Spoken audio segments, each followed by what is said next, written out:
Hello అందరికీ, ఎలా ఉన్నారు? బాగున్నారా? ఇది నిన్నటి వీడియో. చెల్లి వాళ్ళ పాప అయితే మెచ్యూర్ అయ్యింది. అస్సలు అనుకోలేదు మేము ఇంత చిన్న వయసులో అవుతుందని.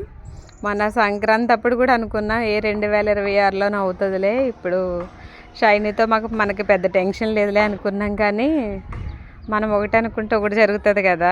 కానీ మేమైతే చాలా హ్యాపీగా ఉన్నాం. ఎందుకంటే మా ఇంట్లో ఆడబిడ్డ ఇద్దరు, మిగతా వాళ్ళందరికీ మగపిల్లలే. నా ఇంట్లో అయితే ఆడపిల్లలు లేరు. అలా అని నేను ఎప్పుడు కూడా ఫీల్ అవ్వలేదు. ఎందుకనంటే మా రిలేషన్ వీళ్ళ పిల్లలు వాళ్ళ పిల్లలు అన్న టైప్లో మేము ఉండం.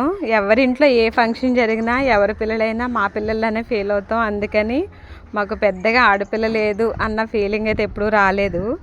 మా ఇద్దరికున్న బాండింగ్ వేరు. పెదమమ్మీ అంటూ వాళ్ళ అమ్మ కన్నా ఎక్కువగా నాతోనే ఉంటుంది.